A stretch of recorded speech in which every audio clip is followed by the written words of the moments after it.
Okay. So here we all are. Good to see you. Um, so let's see everybody and hear everybody. So unmute yourselves and unhide yourselves and Yes, hi. Morning. Hello. Good morning. Morning. Good Morning. morning. hi. Happy Hello. weekend. Happy weekend. Oh yeah, exactly. There you are. Okay. So before we actually start, before I start talking a lot, um, anyone have any thoughts or questions about this stuff, about improv, about anything that we might have done before, if you've done stuff with me before or with anyone before? If you haven't, any questions at all, or any comments, any thoughts, anything to keep me from talking. Uh, it's my first time doing this. Okay, Oops, just invited me, so good. I'm not sure what to expect. He added me like a few months ago to the group chat, but was just a lurker until until now. So yeah. Okay. Well, all we're doing is scenes, two-person scenes. I don't know what people think of when they hear the word improv, but it means all different kinds of things. Um, for what I do and for what this is, it's working on what happens when two people are in a scene together. How do you act? What kind of acting do you do? How do you do it? How do you get through it? What are some of the tools to use to do it? And you will see that this is actually very easy. Um, uh, so it's just simply a matter of here are some techniques and tips to do them, and they work. It's kind of like baking cookies. If you have a decent recipe and decent equipment, you just follow the recipe. And I've never baked cookies before. Oh, I just baked cookies. You know, it works um, because it counts on the fact that we're all human and that we all interact with humans and we know what humans are like. If we had to do improv for dogs, we would be in trouble, but we don't. Any other thoughts or questions or concerns, ideas? None for me. I'm just really. I'm like Faye.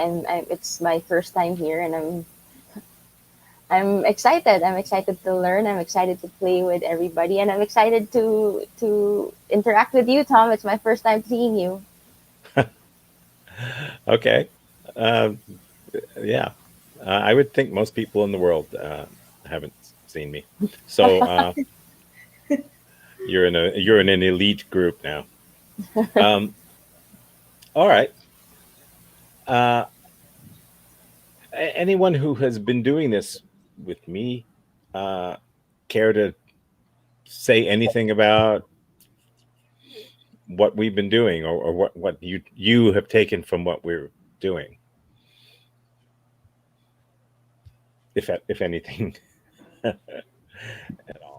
Okay, I can know because this is my second time now. So, from the last time, just as Tom said, I think this is just a good way for us to learn new tricks or just put names to things that we do when we do scenes. But yeah, it's good to also have the format of the two-person scene so that it's how do I explain this? It's it's more one it's more rooted on the interaction rather than the absurd happening around it. I think that's what I like about the two-person scenes. Yeah.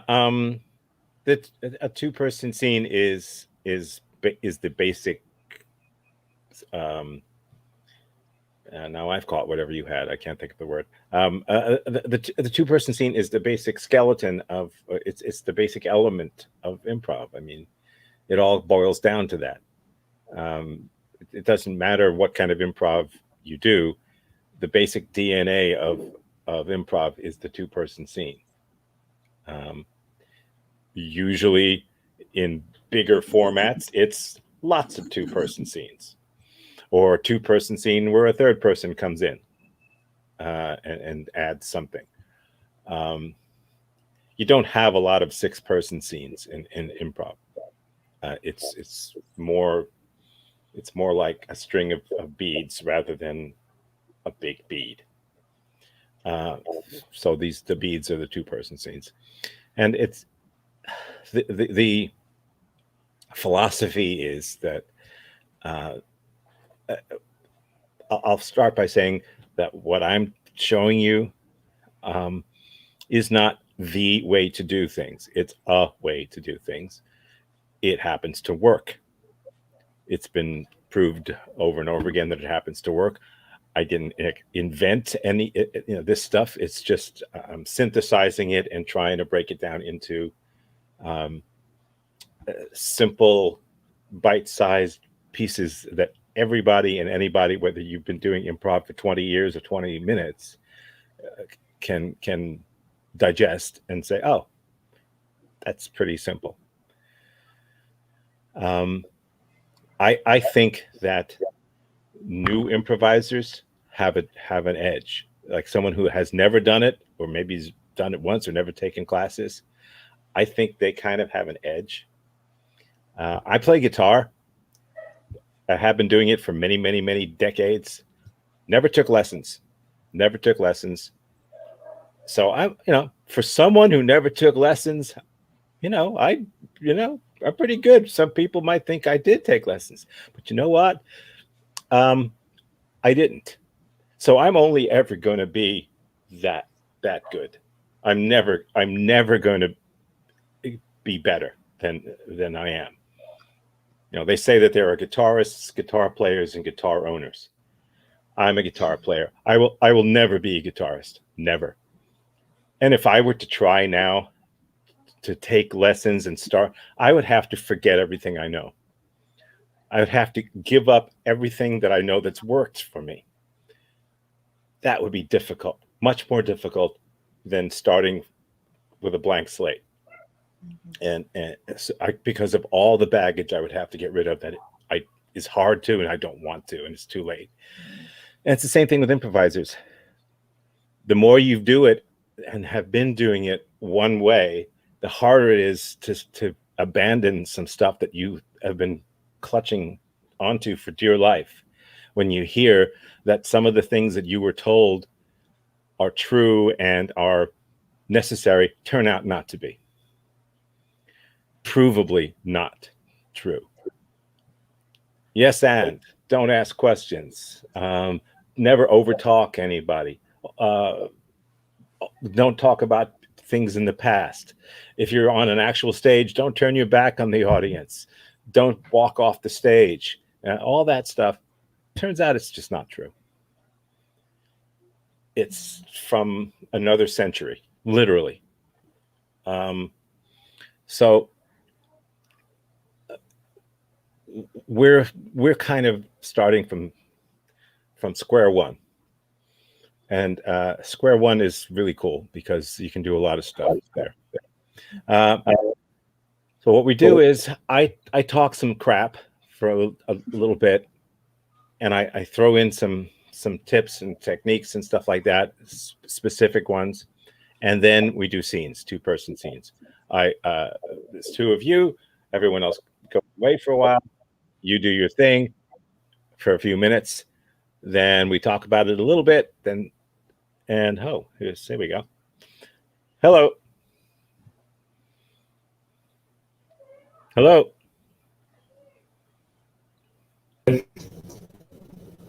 You there? Yeah, sorry I'm late. I thought it was going to be at 12. Sorry about that. Well, in that case, you're early. Cool. You're kind of jumping around a little. Like Frozen.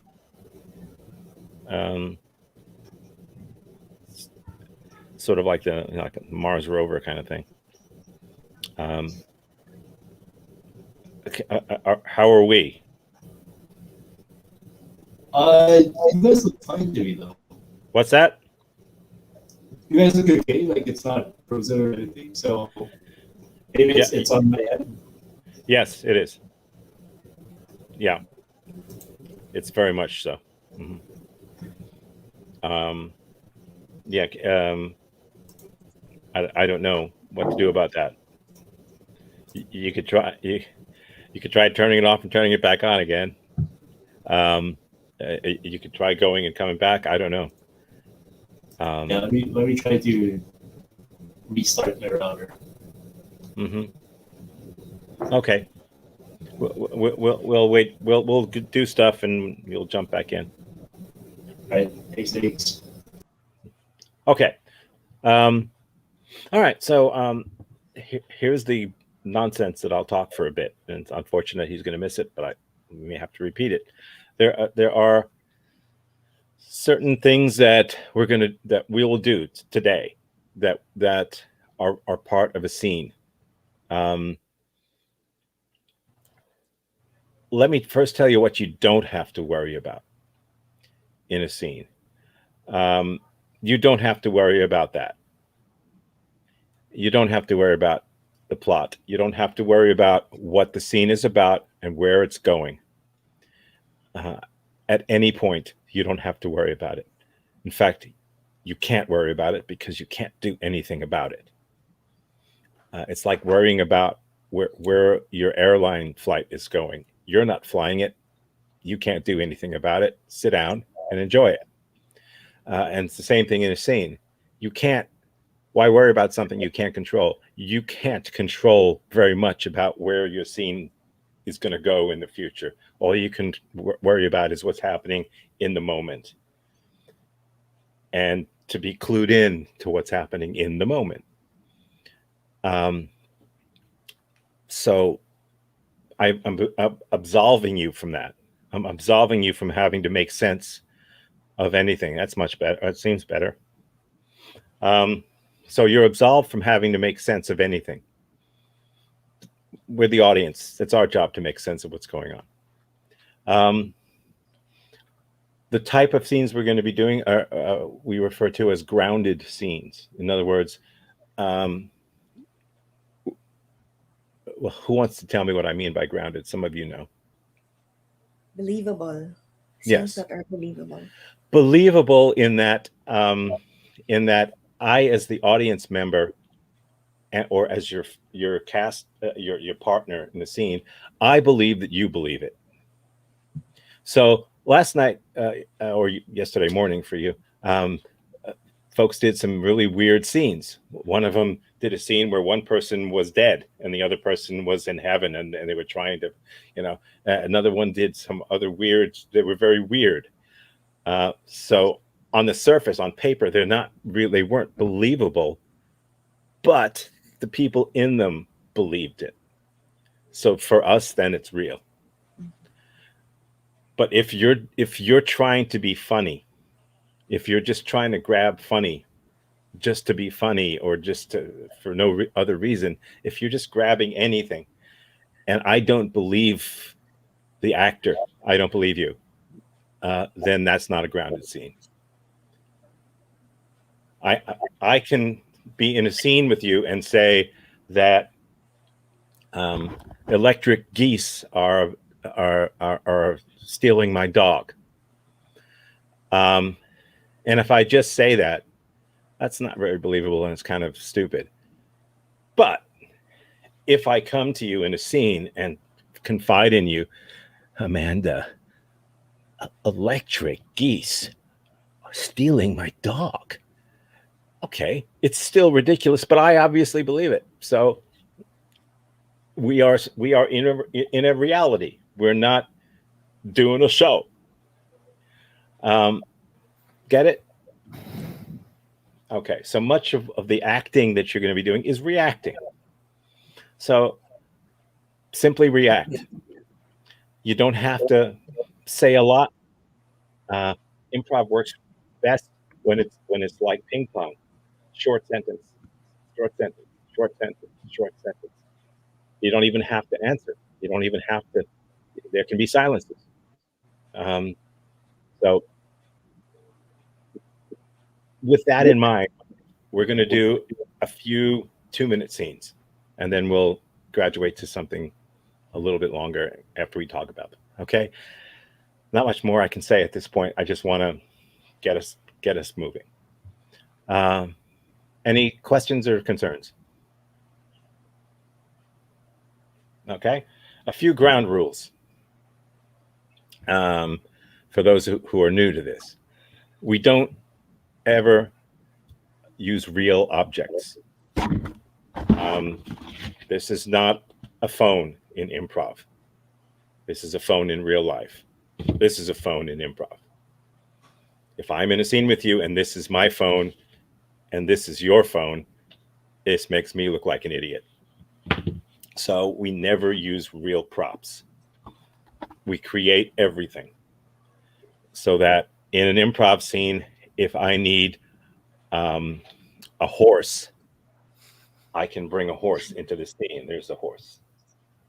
I don't have to go out and get a real horse because you brought in your real iPhone. So that. Also, we are whatever the character that we're playing could be anything.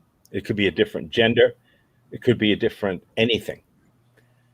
I'm wearing a black shirt. If I'm doing a scene with you, don't refer to my black shirt.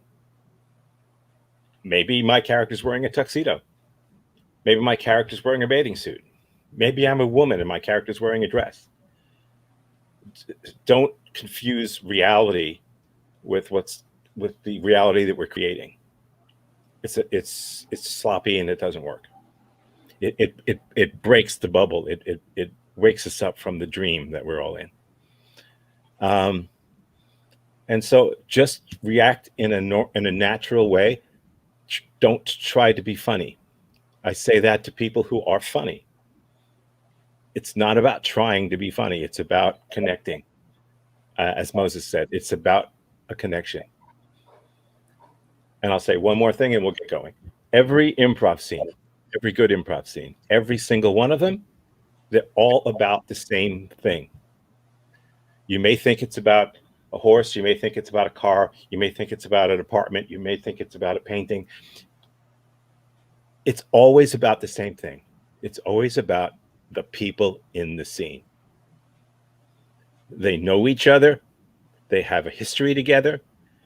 There's a relationship, and something's happening in that relationship. That's what the scene is about. All that other stuff, the horses, the paintings, the cars, that's just part of it, but it's really about you. That's all we care about.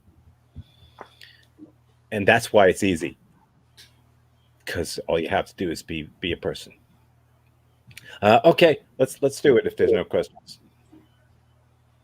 Okay, no questions. So I will put two people in, and I'll get out of your way, and I'll give you about 2 minutes or so, and then I will jump in and say scene, and that means the scene's over.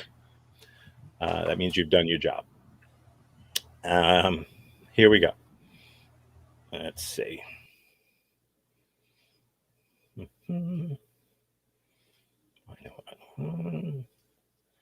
feel like a chef. Okay, are you ready?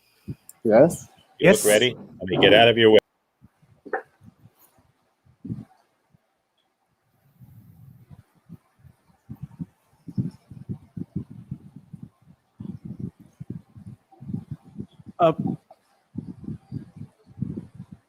I just I was planning to tell you that I have to borrow your dress. But it's my special dress. It's my birthday party. We're just going to the club to flirt with boys. Yeah, that's also that's also my plan. I thought you're not going to need it tonight. Erica, it's my birthday and I want the boys to notice me tonight.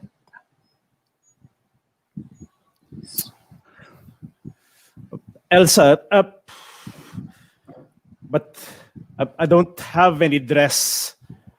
I'm You know, Erica, don't worry. The boys will like you when you're wearing your bikinis anyway. It's a foam party. Oh, so I don't need the dress. I just need a trashy thong. Yes, and maybe some fishnets to go with it. It's gonna be a really sexy, really raunchy party. Uh, I don't have a fish net right now, a decent, but maybe I You can could, borrow from you. yes, you could borrow mine. Just don't rip them apart, sis. Here you go. Thank you. Now get those boys. You don't need Uh, my sexy dress. I just need myself. Yes. Confidence, confidence. Well, I don't know what I'll do without you. I think you'd be pretty lost, but thankfully I'm here for you. Good Thank you sis so for much. life. Thank you, Elsa. You're the best. Oh, you're welcome. Now go get them, Tiger. Scene. That's fun. Nice. That's a good way to start. Fun. Cool. So that's how it's done. So that was well done. Nice job. Um, let's give them some reaction. It's tough to do improv knowing that there are people watching and not hearing anybody laugh or applaud, even though we are in the background laughing. So any thoughts from those who weren't in it? Any thoughts of what you saw? Fishnet. I can imagine a fishnet. I'm, The one I'm trying not to actually, but yeah.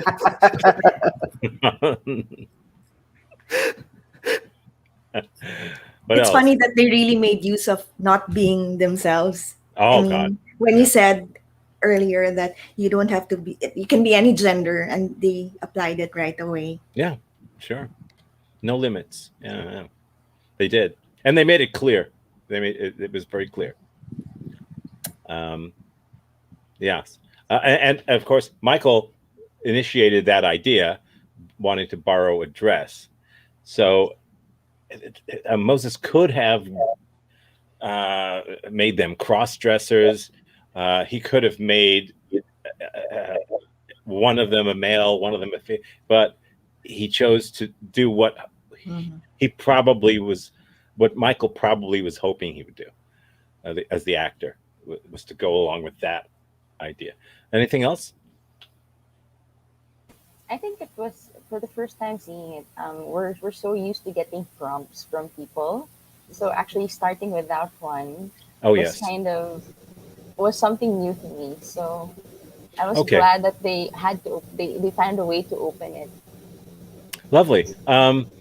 Yeah. So you have done improv then, but not like this, or not here, online. Not here. Yes. Yeah. Yeah. Lots of places in lots of improv, you will get prompts or input or suggestions or whatever. If I could snap my fingers and eliminate that all around the world immediately, I would. That's another thing from the last century that isn't needed anymore. We no longer really need to prove to the audience that we're making this up, and that was the original idea. No, really, folks, we didn't write this stuff ahead of time. We'll prove it to you. Give us a word. Good. See, it's like, you know what? What do I care? If you and the audience think that we wrote that, that's a compliment. Good. Think what you want. A band doesn't go out on stage and say, "Okay, what key would you like us to play this one in?" So yeah, and even when you get a prompt, you still have to do something with it. So it's still up to you how you use it. Any other comments? It was a good thought about that scene. Nothing. Well, then I'll tell you what I saw. some cool specific language, in that he didn't just say a bathing suit.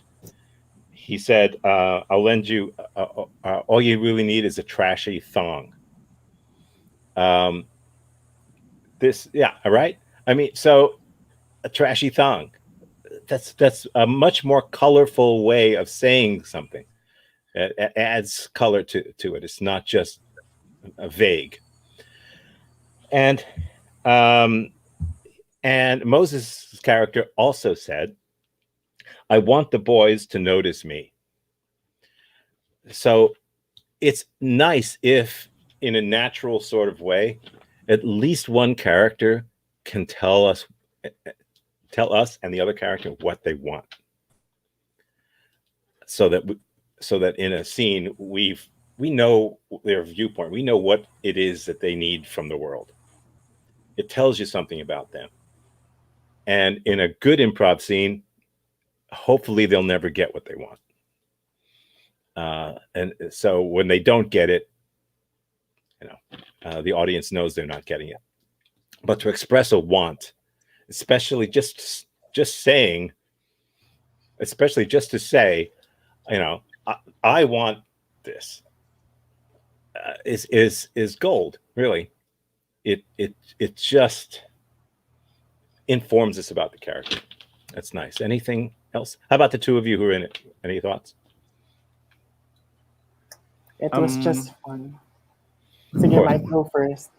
Yes, I like the way Moses followed my my initial action. Like I'm looking for something, and then his gaze, his eyesight is also following what I'm also looking. So he got curious about what I was doing. So it's a good start. I agree. Yes. And I think I like the fact that Mike was very shy at first, because I guess the dress had value. That's why he was a little hesitant for borrowing the dress. And that's where I just rode on. Okay. So I agree. So one more quick thing about that. And what was that scene about? Well, it was about Mike being confident to go to the party to meet some boys himself or herself. Mm-hmm. So the scene was not about a dress. The scene was not about a bikini. The scene was about how the two of you each felt about something. And in that scene, somebody changed. In fact, both of you did. Both of you started with this opinion and this feeling, and then you kind of went, you know what? Really? Yeah. You know what? And so when that happens, when you're willing to change in a scene, it energizes your scene. And so that scene is not about a dress. It never will be. Cool. Any other comments before we get two more? Nope. Okay. Nice job. Let's get you guys the hell out of there. And let's see what we got here. Oh, let me just move things along here. Here's what we're going to do. That. All right. I'm going to remove your names since we're not going to use them in the scene. And I'll get out of your way. Whew. Whew.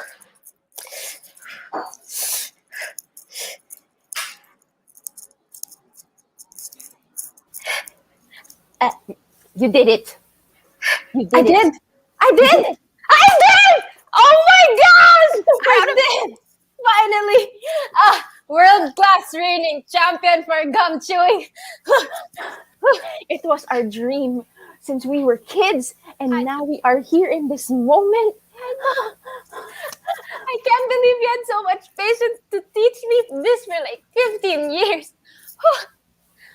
And to do it here in our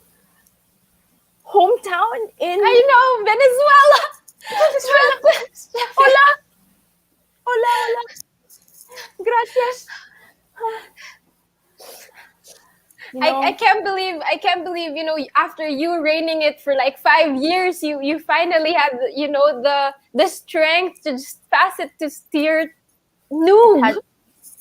It had to be done. Gum chewing is something that runs in our family, and you being our youngest, you have to take on the reign because we have to keep making our parents proud in heaven. I thank them, because without their teeth and it being passed down to you, then being passed down to me, I mean, these babies are not gonna chew any gum at all. Exactly. And you know what? My investment on your jaw replacement was worth it. Was worth it. Thank you. I mean, I had no money at that time, but you saved me for the Olympics. Yeah. Well, you want to take on the next competition in New York? Actually, I wanted to pass it to my 9-year-old son. Finally being able to win once, I think I'm good to retire. Miss Relda, after all these years, after all that hard work, you're just gonna give up? One win and that's done. Yeah, but I've been gone from the family for 15 years, and I haven't seen my son for like the whole 8 years. So who cares? Scene. Who cares? That's a good place to end that. There you go. Who cares? I haven't seen my son for 8 years. Who cares? That's the spirit. Any comments from anyone? Any input?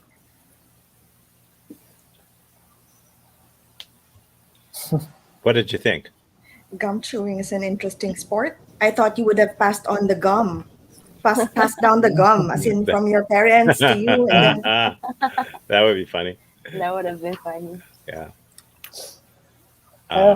Very cool that Chrissy started talking because she was reacting to the body language of Sabrina. So there was that. Very cool because it would be hard to just come in. No? So parang I applaud her for giving context to the reaction. Right.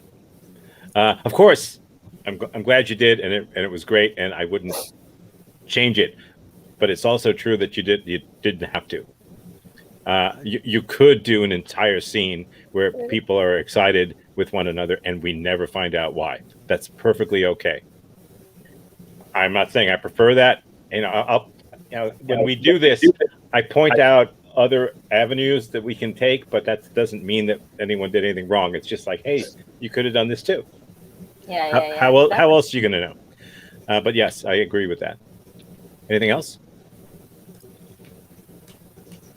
It was pretty cool to see like there was a range of emotion like they were showing. At first it was pretty comedic with a gum chewing thing. But then they were also pretty serious with what was happening. So I guess that's what you said a while ago. You said that you can be serious about something, but it's also funny at the same time. So it was nice to see that. Yeah. Someone once said that, in fact, it was Mark Twain, who said, I'm going to try to paraphrase, but that the root of all humor is in sorrow. He said, there's no comedy in heaven. And I guess what he means is, if everything's going great, there's nothing to laugh at. It's boring. So yeah, that's another thing that I kind of noted down myself. First of all, choosing Venezuela, choosing gum chewing. I was hoping that huge reaction was going to be about something so minor. That's a good way of doing things, to make big reactions over little things if you can. And of course, mentioning that your parents are in heaven looking down and they passed this on to you is interesting. The jaw replacement. I'm glad we sprung for that jaw replacement for you. I mean, that's pretty dark. A jaw replacement. Just to win the competition. Just to win gum chewing. Your other jaw was perfectly good, but we got you a better one. And then on to the Olympics. So you were not shying away and going small. You were going big. And you were making everything big. And this is your one and done. You did this once, and I had that jaw replacement. I had all that horror. I've won one prize. I'm quitting. I want to see my son. Why? Who cares about him? So that was cool. Any other thoughts from the two of you who were in it? I just really loved how Chrissy was bouncing off the ideas that I would throw, and then when she would throw something, it would be like something I could make, bounce off from as well. Yeah. There was good chemistry. Yeah, actually, I appreciate also Sab being there for me because I, as I mentioned, it was a struggle not having a prompt because that's what I have been used to for a while.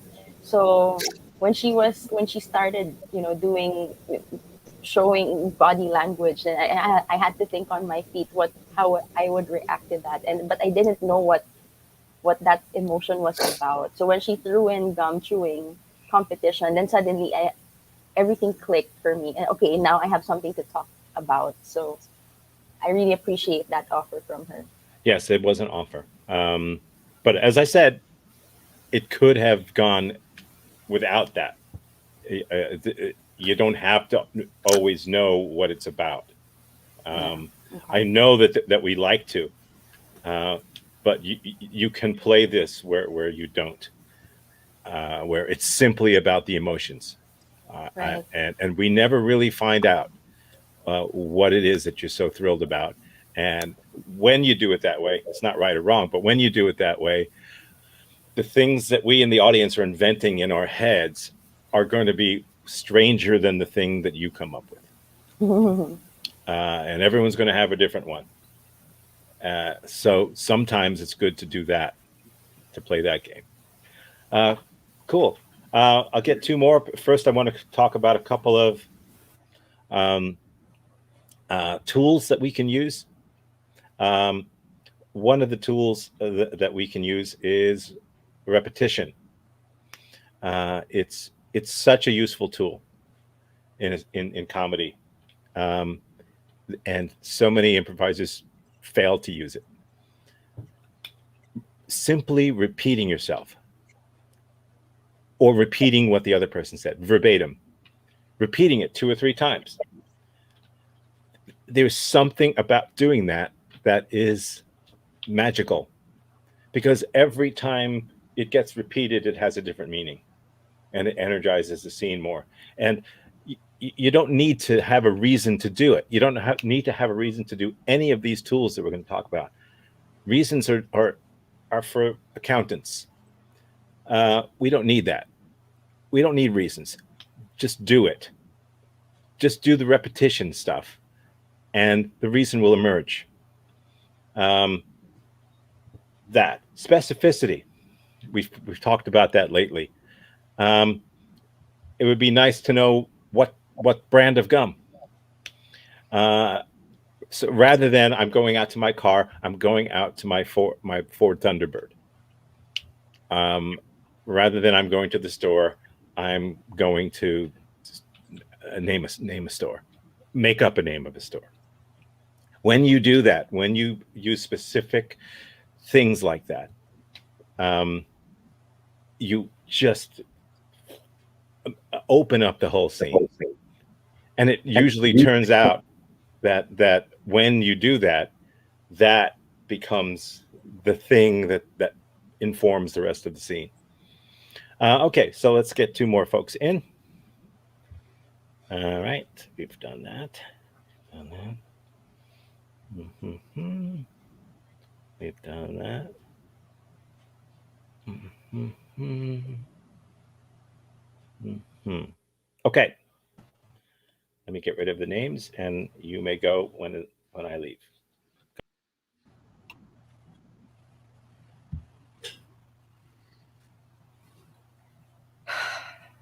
I knew we should have asked for directions there back at Shell. Why didn't you ask? I told you to. I told you to ask them how to get to Laguna. We don't need directions. I have ways. Ways. Yeah, what does Waze say now? It tells us to take a break in this gas station. We just took a break about 5 minutes ago. It wants us to take a break again? Yep, that's what it says. Whose Waze, by the way? Why are we following Waze? And Do you know them? Do you know? Waze is an app on my phone. Why are you listening to some person, a voice speaking from your phone that you don't even know?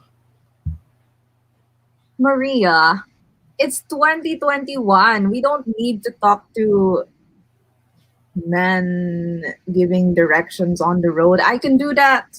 You know what? Let's not rest anymore. I'll take us there. You'll take us there. Mm-hmm. You'll take us there. You know what? Let me stop this car here. I don't like the tone that you're using now. What don't you like about it? It's like you want to imply something. I want to imply something? Just tell me, what's your problem? What's your problem? I don't have a problem. I just want us to Well, go. you stopped the car. It seems that you have a problem. What's your problem? Because it felt like to me you didn't trust me to take you to the resort in Laguna. Well, truth be told, I really don't trust you. Because the last time we were supposed to go to Cubao, you brought us to Parañaque. You know, that's... it's such a long way from each other. So, I'm sorry if I really can't trust you to bring us to where we're supposed to go to Laguna. That's why I wanted you to ask from that Shell guy back there at the stop we made. You know, so that we can really get to the resort. I want to go swimming. I don't want to go to Baguio and get cold. I didn't bring a sweater with me, so I want to be able to go to the resort, not to a cold place. Then you drive. You know very well that I don't have my license. It doesn't matter as long as you take us to Laguna. That's what matters, right?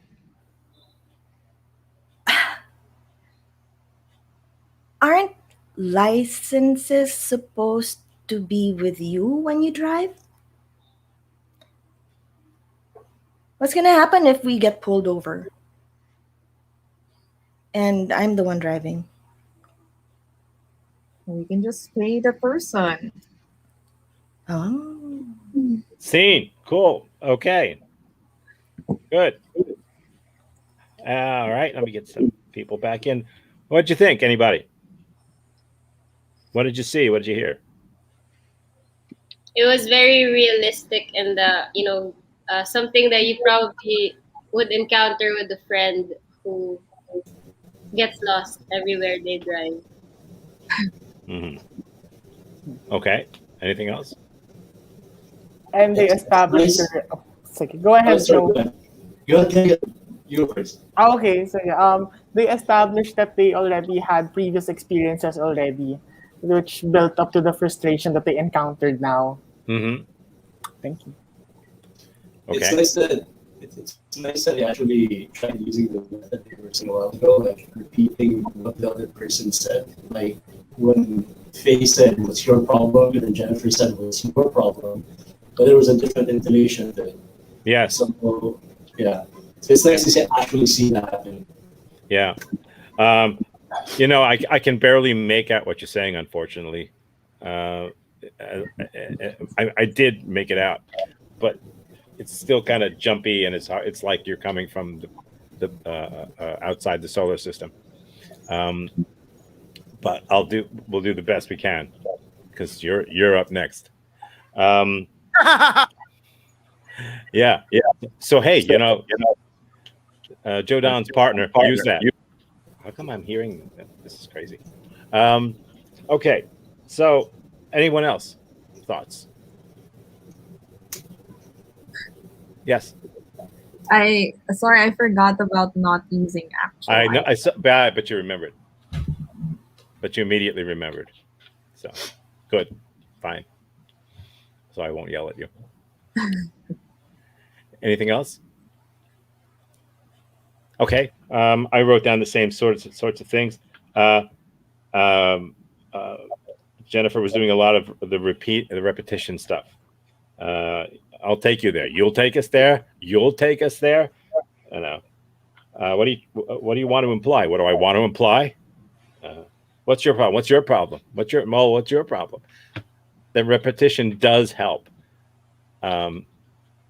You could always do it. It just adds gasoline to the fire. It always does. It's an easy thing. If we do easy techniques that don't require the creative part of our brain to engage with them. Talk louder, talk softer, talk quicker, talk slower, repeat. Just simple things like that you don't need a reason to do it. Just do it. Then the creative part of your brain can see what's going on and be creative. But if you're going to waste your creative brain trying to think of what to do, that's maintenance. Why should you waste your time on your creativity on scene maintenance? Do the maintenance just to do it. And you will see that you now have things in such a form that now it's easy for you to creatively engage in your scene. Okay. Also, Waze told us to take a break again. To take a break again? You're taking another break? To me, that was a shiny object. And a shiny object, there were a number of shiny objects in this piece. A shiny object is a thing that comes up in a piece. Sometimes it's a thing that's said or a thing that's done that kind of makes you think, It's a blip. And when you catch them, if you're in the scene, put it in your pocket and use it as quickly as you can, or as much as you can. Waze told you to take a break again. Well, then there's no reason why Waze can't keep telling you to take a break. Like every 30 feet. Why wouldn't Waze keep telling you to take a break? Because that could be the thing. That could be the thing that propels your scene, because you put it there. So if you put it there unintentionally, you can be aware of it and then use it intentionally later. Yeah. Got to take another break. You got to take another break. Waze says so. Got to take a break. Oh, Waze says we need to sleep for 8 hours. Yeah, it's Waze. I got pillows. We have to sleep. Sleep. We got to get there. So yeah, find those little blips and grab them and use them. Cool. Any thoughts or comments? Nothing? Okay. We're going to go where no man has gone before. And we're going to try this. Let's see. how it works. How you doing there? Hello. Hello? I'm okay. Okay. So Easton, can you hear me? Yeah, I can hear you loud and clear. I just Hi, that's it. it's hard to hear. It's hard to hear you. Okay. Okay. Can you see on the screen that you're kind of It's actually pretty okay on my end. I mean, like, you guys are pretty smooth in terms of movement. I can actually hear you well. Fine with me. but okay. If it's fine with you, it's fine with me. We can sort of hear you. So that's fine. This will be fun. Go ahead. Let me get out of your way. Hello. Mayday. Mayday. Hello. This is the intern of the spaceship Dome Twinings heading to the Mars, and I need your help. What's your name? Mr. Customer Service. What's your name? The pilot is not breathing anymore. I need your help. I don't know what to do. Oh my God! I can't believe this spaceship is $10 billion, and this is the reception. Oh my God! Help, please, because we're heading to the different direction. My pilot, the general pilot, is not breathing. I need instructions. Okay. Sir? Yeah, I'm sorry, this is my first time in the job. Thank you for calling Walmart. My name is John. We are I'm the customer intern. service We representative. are intern. This is life or death situation. I need your what do you call this? I need your help because I'm just an intern in this international spaceship, and we're heading to a different direction. This is not I Mars. know, sir. I can see. Sir, I need you to calm down. I need you to calm down. Okay? What? Please calm down. I know what I'm doing. I am also an intern at Walmart, and you are calling the perfect customer service representative here. Where is the what to call this? Where is the head? Where is your head? Because I can see a bright light. I think we are heading to the sun. Please Sir, help. do not look at the light. I know from experience that you should not look at the light. Do not go into the light, sir. Okay? Okay, I will not go into the light because I wanna live. Okay, I wanna live. I will not go into the light. Just Yes, sir. I will help you, sir. Sir, okay. What? Sir, I know what I'm doing. okay. I will Yes, press on the any button. manual. I press any button here. Yes, on What the button do you want? manual. Okay. Can you try and turning off the power? Sir? Sir? Oh my God. This is the different button. What to do? What to do? Can you help me? Yes, because this pilot right here, my boss, okay, I gave him peanuts. And I think he's allergic to peanuts and he's not breathing anymore. What shall I do? Sir, I can see bright light in front of me. Help me, sir, we please. do not carry peanut products in our store. I do not know what you can do with that. I want you to check the expiration date on the peanut. Scene. Well, you learn something new every day. Every time Josh goes on screen, I really laugh. That was I did not have high hopes for that scene simply because of the technical thing, but oh goodness. Yeah, doing a good job. It was funny. It was very funny. Yeah. You broke a lot of improv rules, which is good. That's good. You were over talking one another. That's fine.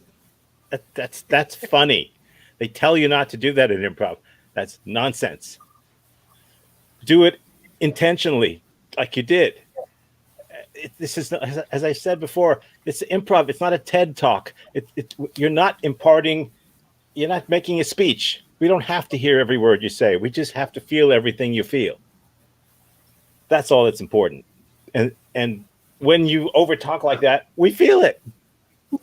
It's great. How can you beat that? You can't. Anyone else have a thought besides me? No, yeah, I think it adds to the frustration that both characters feel that I'm also an intern in Walmart. What do you need? When he said peanuts, we don't carry peanuts in our Yeah. store. So I was hoping Joe would when Josh was saying that he was heading into the light. I was hoping that Joe would say, yeah, the light is on aisle 18, so that like he was talking about the star. Yeah. Yeah, but that's So- once again, specificity is funny. Walmart. I mean, that really works. Anything else? Any other thoughts? Wrong number. That bit when Josh turned off his camera, when he was fumbling with the buttons, and it visually we saw that he was really fumbling with the buttons. He went off air. Yeah. So And I then had came to back. I had That to fumble that with was so buttons to get him funny. back again. Yes. Yeah. Yeah. That's very good. Anyone else have a thought? Anything that you saw? Okay, the two of you who are in it, what did you think? It's very hard because I don't know what will work with this kind of what do you call this? Because he's like he's oh my god. Why when I'm explaining I can find words, but when in improv I can. I don't know what's wrong with me, but Okay, you need to calm down, turn the power off, and turn it back on again.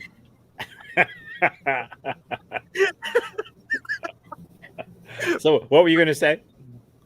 uh You mean in this online thing? What will work in squares or no. What I mean is I don't know beforehand that what to do because I can only glitchy. I can see glitchy Joe. Oh, right, exactly. So I was like, oh my god, what I'm gonna do? But and then suddenly I just saw an spaceship. That's it. And then Well, good. Go toward the light, sure. I just didn't hear that he's from Walmart. I didn't hear he's from Walmart. So Well, you were too busy panicking. yeah. Joe, Don, what do you think? I think it actually worked. I mean, I'm not used to because in improv you don't actually overlap, so you kind of wait for the person. But in this scenario, I think I just kind of went ahead with it as well because there's like a lot of. I mean, you're in space, man, and you're gonna die, right? So you are gonna overlap, right? You're not gonna wait for the other person. So I felt like, okay, that worked, and I don't know, like I guess we kind of went with what was happening as well because like Josh saw me glitching and he was kind of glitching as well. So I was like, okay, this is really happening because he's in space and he's glitching, so we're just gonna go with it. Okay. And yeah, that was fun. Well, yeah, in improv, they used to tell you that you don't overlap. I don't know why. I think it was because, hey, I'm about to say something really funny. Make sure the audience can hear me say that funny thing. Well, I'm going to say a funny thing after you say a funny thing. Let's make sure the audience hears the funny thing I'm about to say. Oh, really? Watch the funny thing I'm about to say. Don't interrupt that because they got to hear me. They came here to hear me. And I think that was the way it was. And screw that. Screw that. Nobody in the audience gives a damn who you are except your friends and your family, which is mostly who comes to improv shows. So the people in the improv show in the audience, they just want something to happen. And waiting there to have a conversation, a chat. Who cares about your chat? Who cares? Make something happen. Or don't say anything. Silence is fine too. All that nonsense, flush it away. And if no one else in the troupe that you're in is doing it this way, doesn't matter. You can. They don't have to. At least half the scene's going to be good. Okay. So let me just go over one or two more little quick things, and we'll do another round. Let's see. Oh yes, I flash things on the screen every once in a while. Philosophy. There's chaos and there's randomness. I know I've said this before, and you've heard me say it, and I'm sorry. I guess that's the repetition part of the program. There's chaos and randomness. They're not the same thing. Randomness is lottery tickets. There's no lottery numbers. There's no connection. There's no cause and effect. Chaos, there is a cause and effect, but it's so complex that you can't make good predictions. But you can certainly see where it came from. You can see where the hurricane went and know why it went there, but you couldn't exactly predict where it was going to go too many days ahead. That's chaos. So we start scenes with randomness. Okay. And we embrace randomness. We do things not knowing why we're doing them, not caring why we're doing them. We don't care. It's random. You can't start a scene most of the time that's not in a random way. Randomness eventually becomes chaos when you embrace it. It seems like chaos, but there's some sense of cause and effect, but you don't know exactly where it's going. And when you do use randomness to begin a scene and get it rolling, and use chaos to propel your scene further and guide it, then you wind up with order. And it may not be what you planned ahead of time, but if you're planning things ahead of time, you're in the wrong business. Any thoughts about that? Is that what you normally do? It's certainly what you do in life. Is that what you do on a stage? Anyone? Because it should be.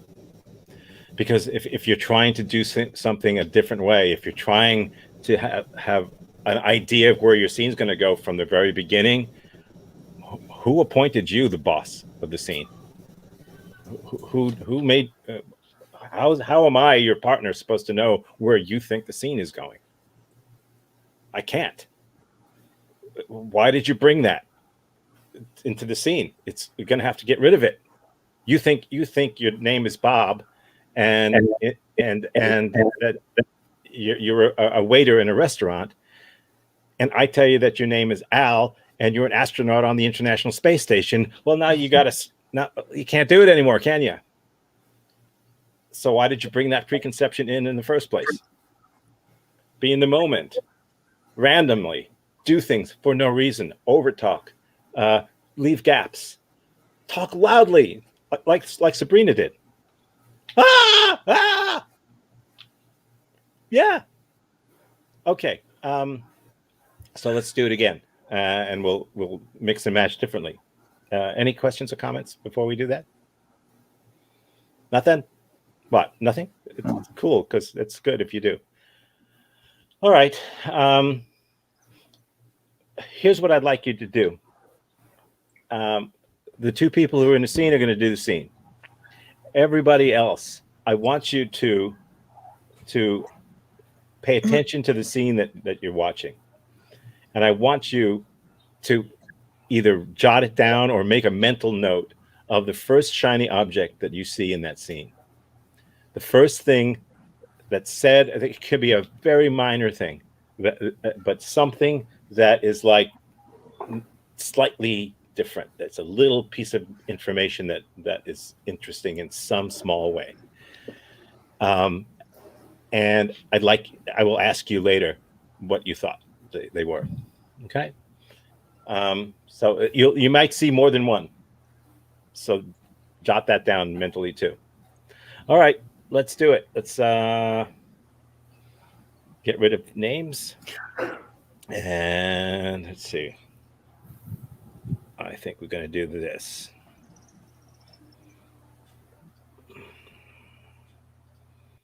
That.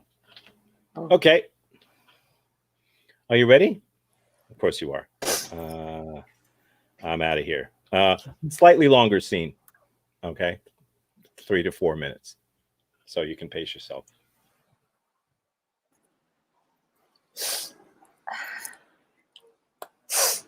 Here are your meds. You have allergies again.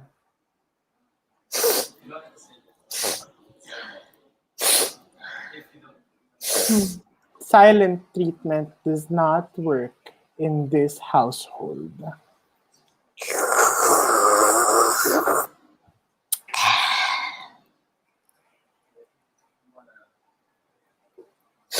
Fine. If you want to kill yourself, that is not going to be my concern from now on.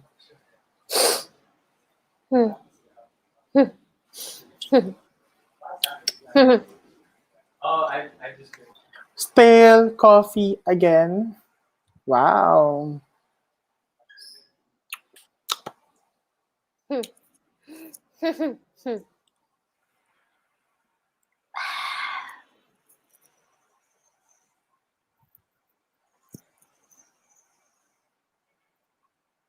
Are you happy now? Not yet. What else was you ruined for me today?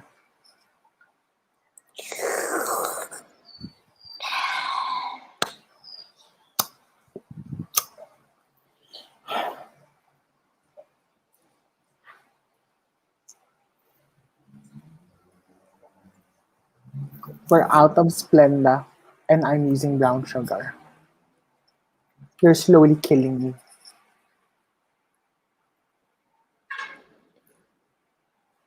It's come to this. If you wanted a divorce, you could have just told me. You know what? This is enough. I am done. You have the audacity to bring that up? Brown sugar? This is 45% fat and you know I'm dieting. What about my diabetes? It's come to that. No, we have all your meds already. That's why I've been having allergies for a week now. You're doing this on purpose.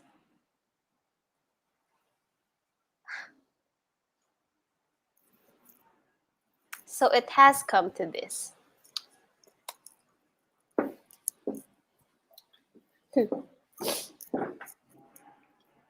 Fine. Good thing we signed that prenup. Yes, and good thing I burned it. You psycho! I have to call our lawyers now. And good thing I burned them. Now you're not letting go of me anymore. So freaking get Splenda in the grocery next week. I will. Yeah. Right after I burn your mother's lawyers. I already did that for you, sweetie. Yes. Now, if I ever get sniffles again, make sure that your brown sugar and your freaking face is nowhere in sight. Yeah? For sure. Let me just pull out my Scene. knife. Scene. No, I like for sure. There you go. Okay. Any thoughts? Anyone? Well, I always have that affinity to slightly deranged scenes. Mhm. So I always enjoy those types of scenes. I enjoy that hint of crazy. So Mhm. thank you, Sab. I enjoyed that. Okay. Any other thoughts? Earlier, Tom, when you said that a scene could go on without necessarily knowing what it's about, Yes. it was very hard for me to grasp it. But then I think I saw that in the first 2 minutes of this scene when I was trying to figure out what they were fighting about. So thank you, Moses and Sav, for showing me what that meant. Right. Did anybody see any shiny objects? Just shout it out if you did. Prenup. Okay. That came way in. Yeah. Toward the end there. At the end. Yeah. So Anyone? they were married. They were married. Yeah. I didn't understand the relationship before. Mm-hmm. Well, they were fighting a lot, so they were obviously married. Um, um, so, anyone see any other shiny objects? I'm just curious. Sniffling. Yeah, I think Yeah. the sniffling was The first one. was a shiny. Yeah, that's a shiny object, and The they did use the it. fire. Yeah. Yeah, yeah, I burned that. Yeah. Well, what about these two? I burned them too. Oh, people, you burned the people. Uh, so, yes, yeah. Um, Here's what I'm going to do. I'm going to put you two back in the scene, and I'm going to give you 1 more minute.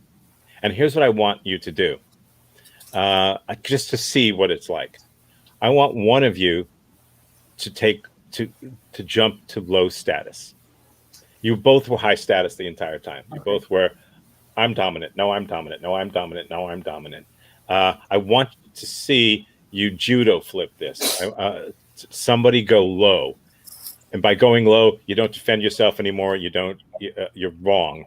You're sorry. You're upset. You're weak. I don't know who will do it, but I want to see that. Okay, just to see what happens. So let's pop you guys back in. And where the hell are you? Let's get everybody the hell out of here. You don't need all these damn people Sorry. cluttering up. Okay. Okay, go ahead. Pick it up from where you from. Honey, I'm sorry. I learned my lesson after you burned our eldest child. The message is clear. We're no longer getting a divorce. Oh, have you looked around for what else I burned? The dog. You burned the dog. Hmm. You also burned my dignity and Oh, my sense of self. honey, those things were already burned before we got married. And scene. There you go. That's all we needed. There you go. There you go. How did I know it was going to be you who gave in? How did I know that you were going to be the one who took a dive? Yeah. I'm not saying you have to do that, but in longer scenes, if you're doing 10, 20 minutes, two-person scenes, energy has to come from somewhere. It can't come from outside the scene. You've already used your crutch, which is the input that somebody gave you at the beginning. Okay, that's done. So now, where do you get your energy from? Where do you energize the scene from? You do it by status shifts that pumps energy into a scene. You do it with emotions, which you come from a status shift.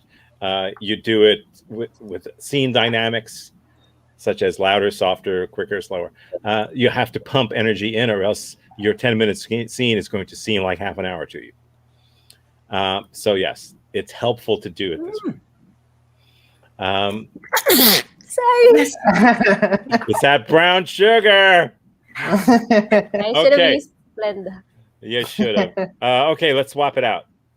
You gotta go.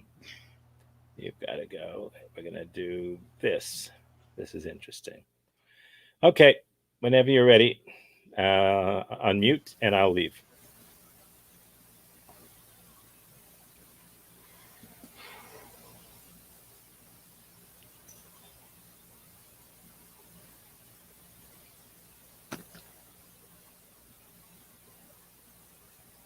Oh,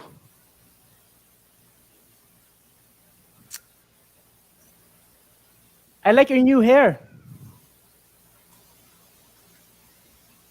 Thanks. It's goat hair.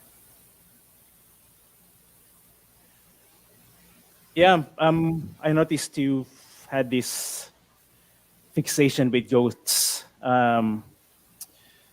after that accident.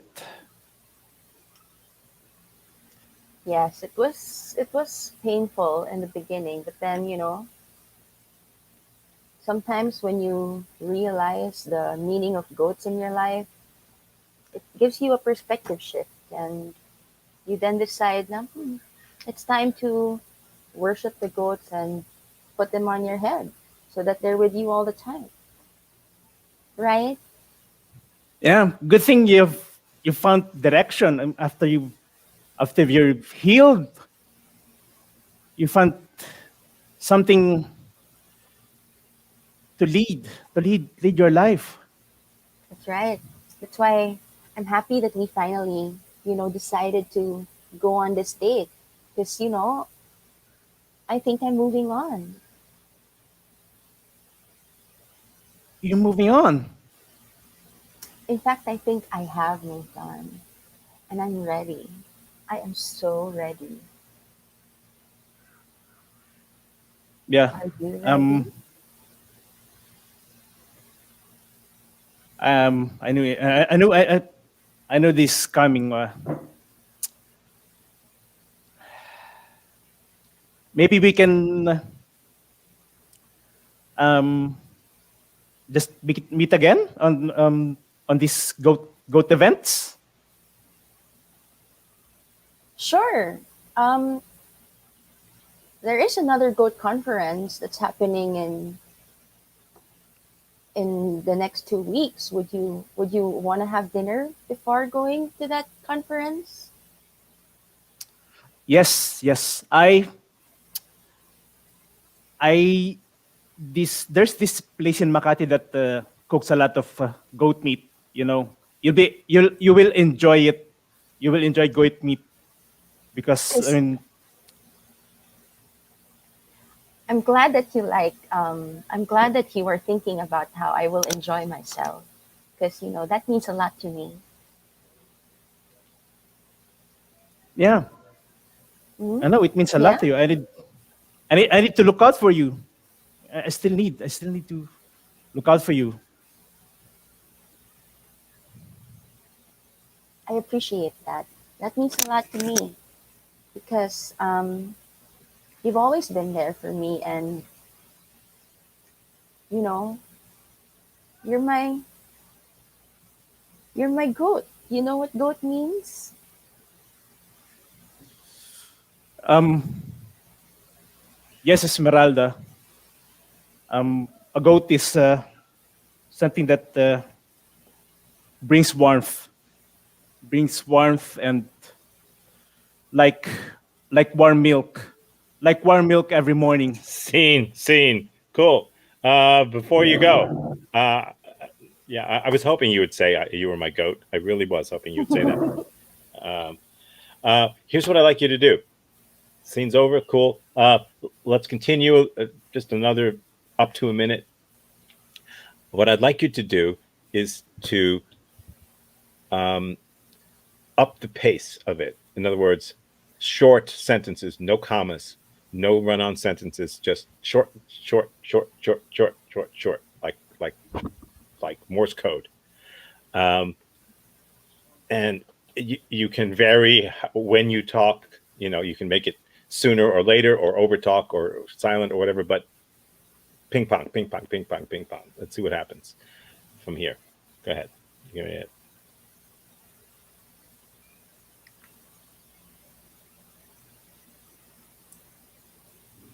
Meh. You like It's so that? cute. Yes, more. Meh. That sounds so exciting. Meh. Oh, oh no, you did not. How about you? I'm shy. No, don't be. It's just the two of us. It's my first time. It's okay. I mean, we're surrounded by goats. I mean, goats will approve of everything you are. Okay, here goes. Meh. That's good. That's good. Oh, yes. That's good. That's good. Scene. Yes, we're all excited. Good. Cool. Good choice. Good thought. Yeah. So, any comments from anyone? See any shiny objects or any other comments? The Yeah. worshipping goats. Yes. Goats. The goat. Yes. Yeah, they picked that up rather quickly. Yeah. Can you imagine if she said, "Yes, my hair it's made of goat," and that's the last time anyone said anything about a goat? Can you imagine how awful that would be? I mean, that's an extreme example of why, when you make a promise to the audience, you need to keep it. If something happens, even if you didn't intend it, particularly at the beginning of a scene, you got to use it, because you've just implied a promise to the audience that I said this and it's for a reason, even though you didn't know it was. Keep going. Anyone else? Can I just say, I want to use that next time when I go on a date, like that pickup line. Meh, you like that? Sorry. Am I the only person who watches Shaun the Sheep on Netflix? Because I love Shaun the Sheep. I love Shaun the Sheep. Yeah. Anyone else? Okay. So another thing that you want to do, it's like other things in life, you want to vary the pace. If it's going along like this, at some point, make it go faster. Then you can go slower, then faster. You'll notice it. Look for it. Look for things like that. These are mechanical things that don't require you to think what's going on. Why are we doing this? I'm going to go faster now, and then I'm going to go slower now. I'm going to speak smaller words. Then I'm going to make do large sentences. Big, blah, blah, blah, blah. These are things you can do without having to think of why you're doing them, other than that's what the scene needs. Cool. The two of you who are in it, any thoughts? Nothing. That's okay. Yeah, we got it. It was fun. So let's swap it out, and let's see. Okay. Wait. There we are. We now know that this is possible.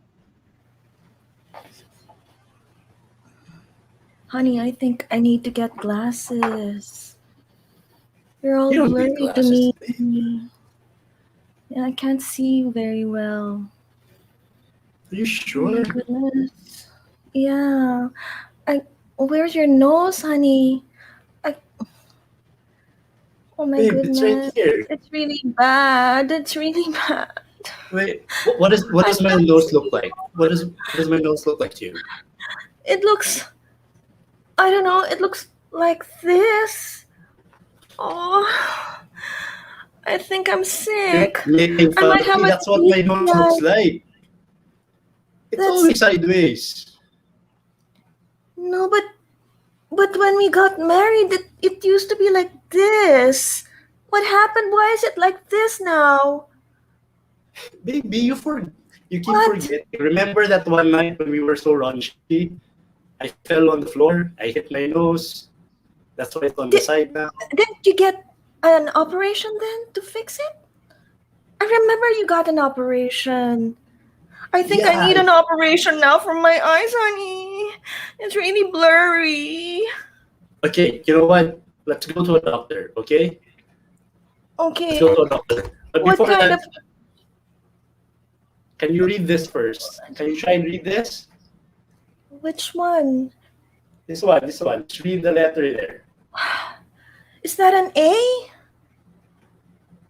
Oh, gosh, I can't make it out. I think it's not an A. It's not an A. It's not an A. No. Is it the Read V the then? one. What? Oh dear, What even my ears need to see a doctor. Okay, It's not just let's go to a doctor. I think that's okay. Okay, I'm not sure what's happening to you. What kind of doctor are we going to? What kind of doctor do I need to see?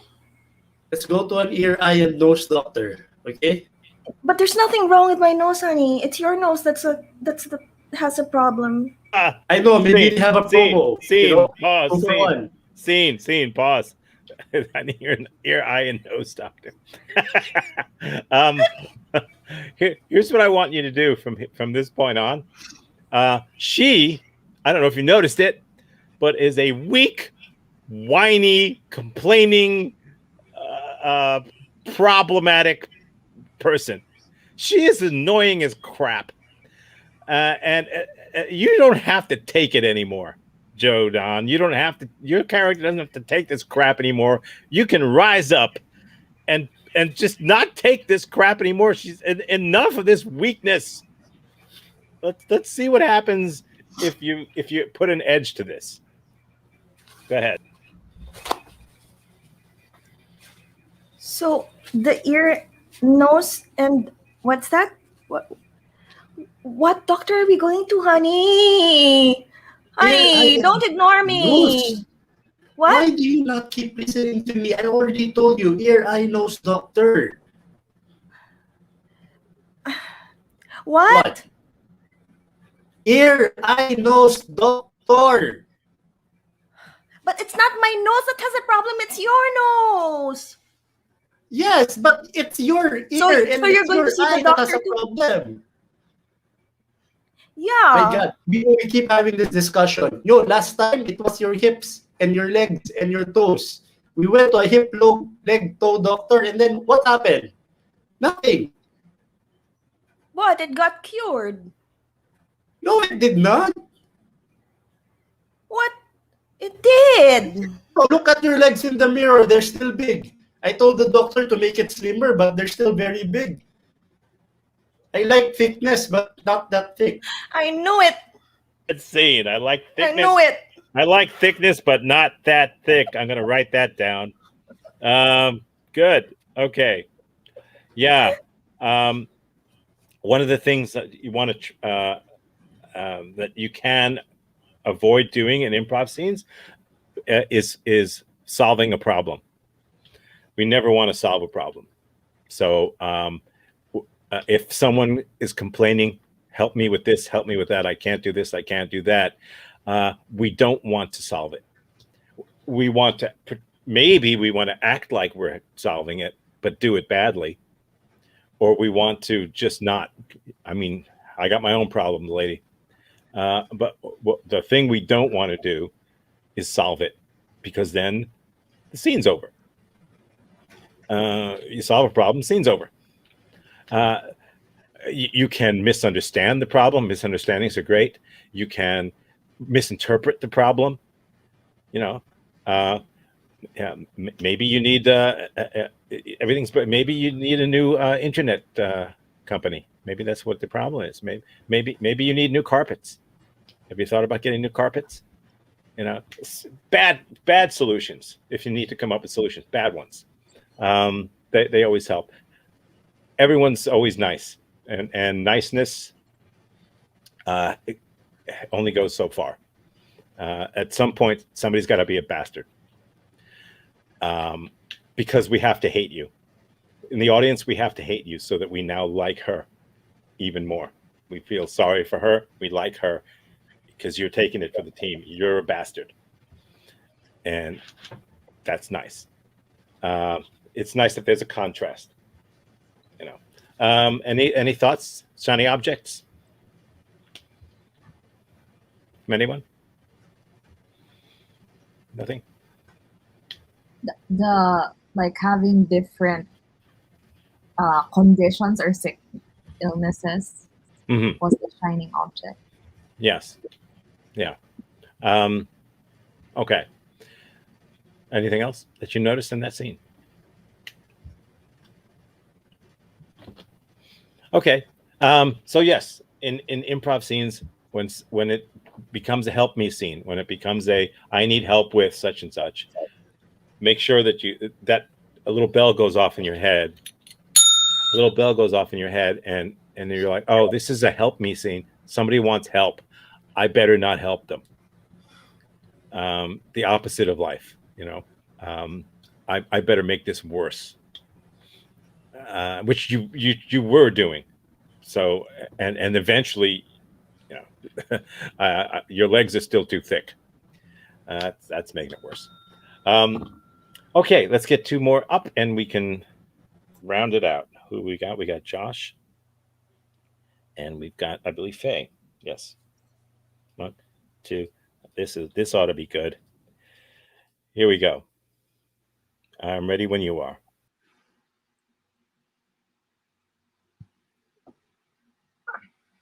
I don't love you. What?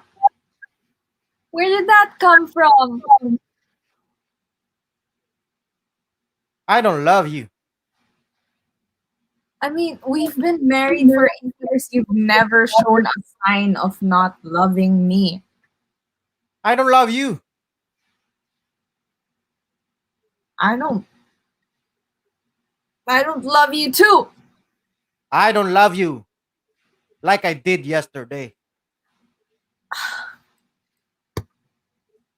Stop it. What? That's So your do you favorite love me? song. Do you love me more? That's your favorite song, right? I don't love you like I did yesterday. From Yep. Chemical Romance.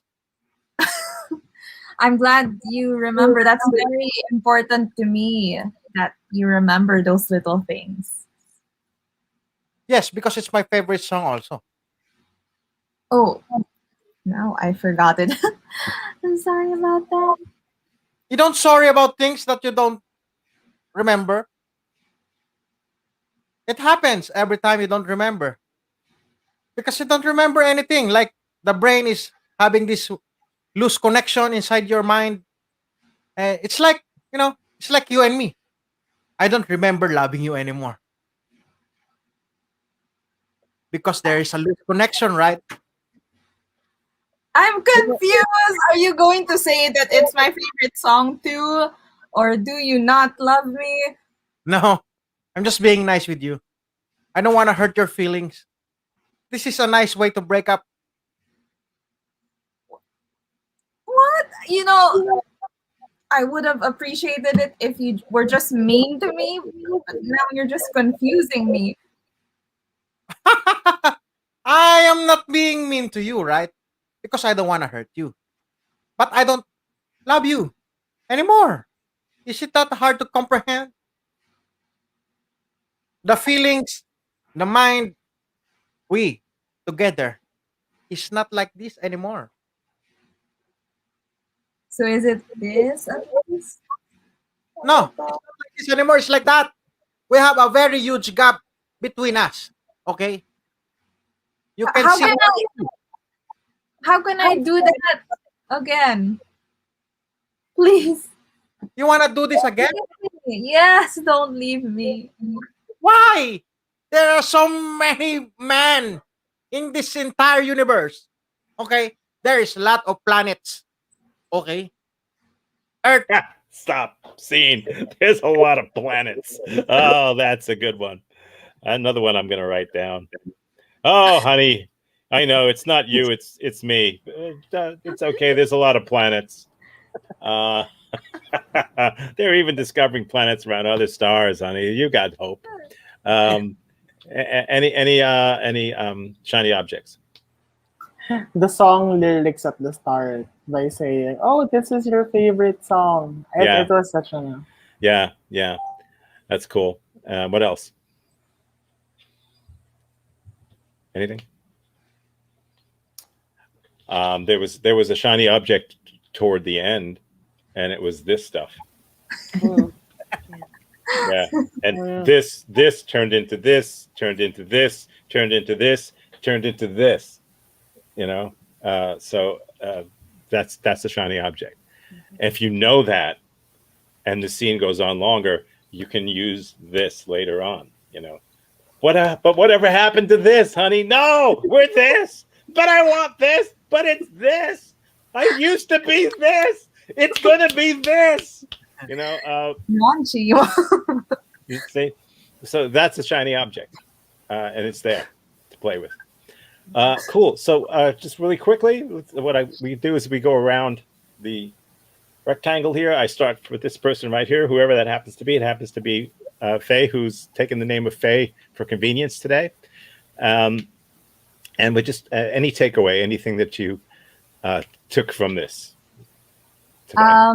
I actually have a notebook, but I think my key takeaway would be the shiny object. Because I was very, I mean, at first when in my scene with Josh, I was having a hard time. Oh my gosh, what's the shiny object here? And then when he did this, like I thought, oh, we can use this. So that's why I said, how can we're like this a little? Exactly. How can we Yeah, do yeah, it? yeah. It's a shiny object, and in this case, it was also repetition. It wasn't repeating something he said; it was repeating something he did, which is which is what you do with a shiny object. You play with it more. Cool. It's also called the first unusual thing or the first strange thing, the shiny object. So different people call it different things. Josh, Oh, anything? I really love this we're doing, Tom. It's like I'm living in a different world every time I we do this. You know, Well, I there's can plenty of be, planets. yeah, we can be wherever we want. You know, Yeah, it's just yeah, yeah, liberating. It's very yeah. liberating. Cool. Michael, anything? What do you take from today? Um, the one about the starting with randomness and then embracing it, and then it turning into chaos, and um, you know that in the chaos that the life of the scene starts, and you just uh, you just feed it. You don't you don't guide it. You give it. It has a life of its own. So it's just Yes. up to you how you feed it with energy. Yeah. That's it. So another metaphor that's useful is you're in a rowboat. The two of you in a scene. You're in a rowboat, and it's foggy, and you're surrounded by fog. You don't know where you are. You have to start pulling in some direction. You don't know what direction or why. Let's just go that way, and you go that way, and then slowly the fog you start to get out of the fog, and then in the distance you see over there is land. Good. Now we can go that way. Okay, full speed ahead that way.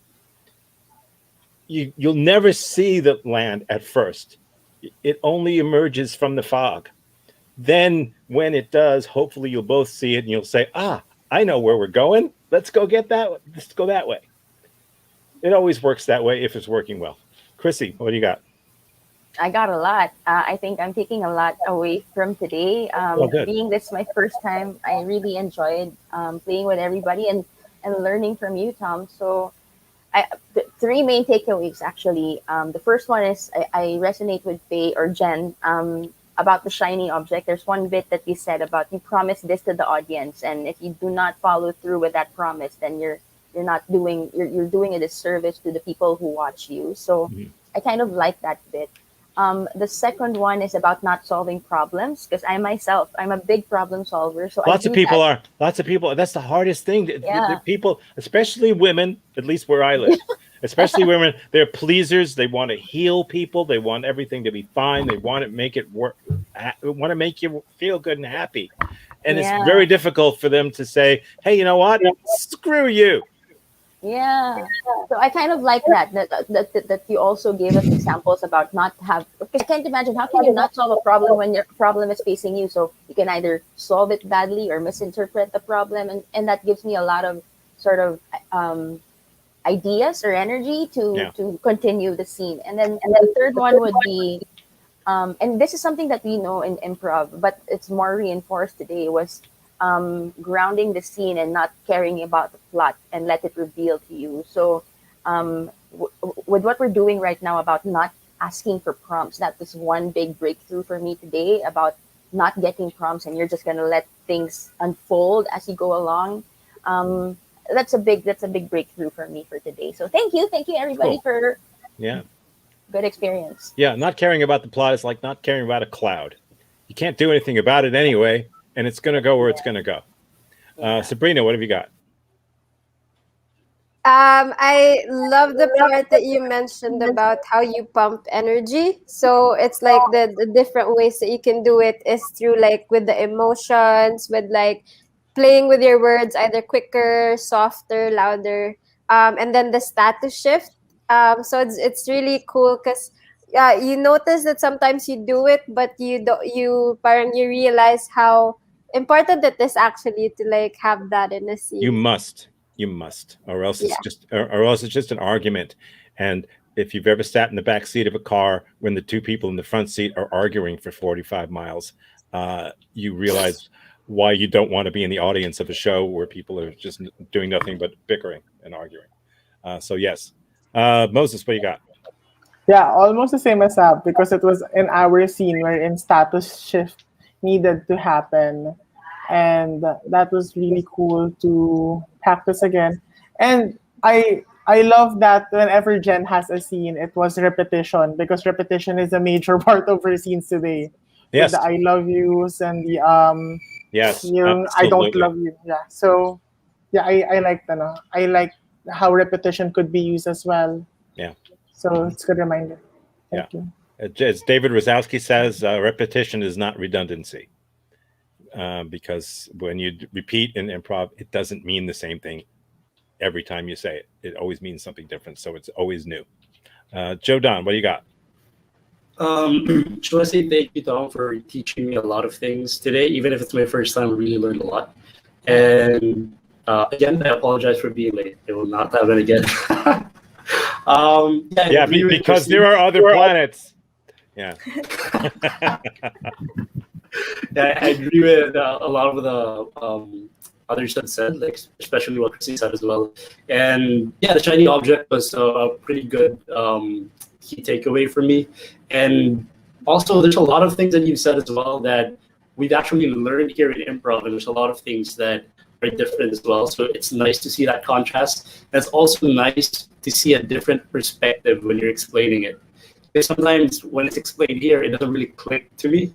But then there's something they explain, it's a different perspective, a different way of explaining it. It's kind of like, okay, that makes sense. Yeah. You know, so that's pretty good. And another one is that, yeah, trying to, like, when you said trying not to solve problems, that actually resonated with me because I do try to solve problems. And I think it's human nature, especially if you like talk to someone and you say something wrong, the other person's always going to try to correct you, right? Yeah. So, yeah, and like for example, when you were telling Jennifer like some nasty things about her, and you need to like have a different perspective, and my feeling was like I wanted to say like, "Damn it, hey Mister, that's my wife you're talking to." So I was just like holding myself back.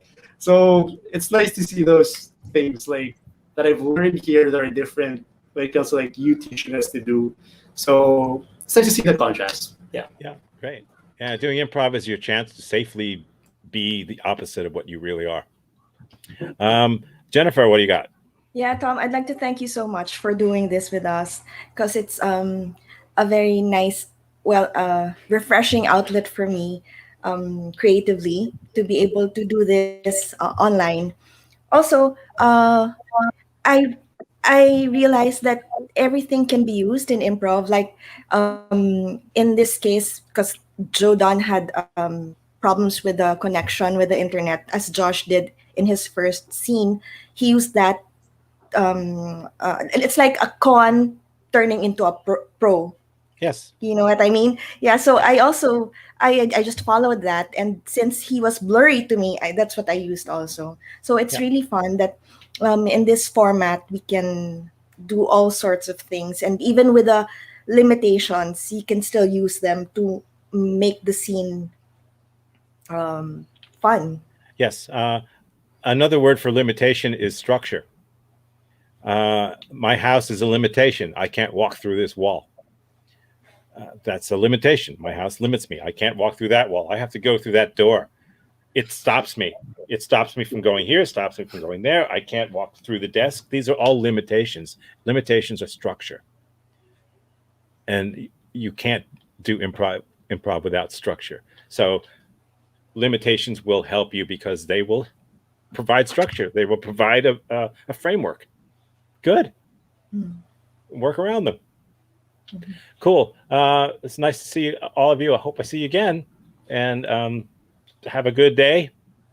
Thanks a lot. Really, it was a lot of Happy fun. I weekend. enjoyed it. Thank Thanks, you. Tom. We enjoyed Thank a you, lot. Tom. Bye. Happy weekend. You too. Happy Bye-bye. weekend. Thanks, Bye.